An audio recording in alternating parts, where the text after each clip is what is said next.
Hello, bonjour. Aujourd'hui, on va parler de ce qui se passe au Danemark, de l'annonce de la reine danoise, Margrethe, d'abdiquer. Donc, on nous a donné des soucis de santé et le vieillage comme étant l'une des raisons pour laquelle elle a décidé de s'éloigner du trône et de passer le bâton à son fils, le nouveau roi Frédéric, faisant ainsi de sa femme, Marie, la souveraine danoise, une souveraine australienne, ce qui est une première, et ce qui ravit les Australiens.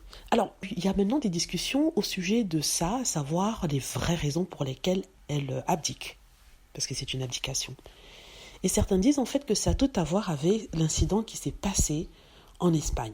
Si vous vous souvenez, je vous avais parlé du petit scandale qui était arrivé en Espagne, alors qu'on avait vu le prince Frédéric sortir de la maison d'une aristocrate hispano-mexicaine en sortant le lendemain après avoir passé la nuit dans sa maison. Bon, on ne veut pas dire qu'il s'est passé quelque chose, mais le fait est que ça fait un mini-scandale, ça a été une humiliation pour Marie qui vraiment depuis est distante par rapport à son mari, même sur les photos. Marie avait d'ailleurs pris certains de ses enfants pour aller en Australie passer les fêtes de Noël, mais elle est revenue depuis dans le pays. Donc en fait, certains disent que parce qu'elle voulait peut-être divorcer, n'est-ce pas, ils ont fait un accord. La reine a décidé d'abdiquer en faveur de son fils pour faire de Marie, l'Australienne, parce qu'il y a une Marie française qui est mariée au frère Joachim, Marie l'Australienne, la nouvelle reine du Danemark, de telle sorte qu'elle soit coincée dans ce rôle de reine, elle ne divorce plus. En fait, elle veut maintenir la royauté danoise et pour le faire, il faut empêcher le divorce entre le prince Frédéric et Marie.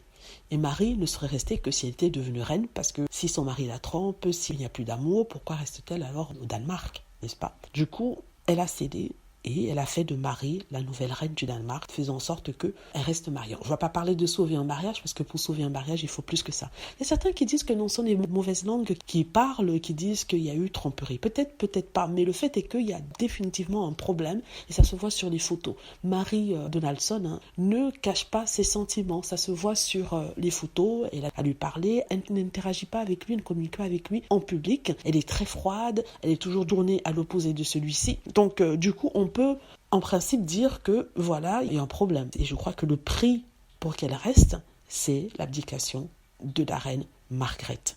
C'est à peu près ce qui se dit, et je pense vraiment que c'est ce qui s'est passé. Entre autres, c'est vrai qu'elle était déjà avancée en âge, elle avait plus de 70 ans, et c'est vrai que peut-être qu'elle veut se reposer, mais je crois que ça l'a poussée à abdiquer.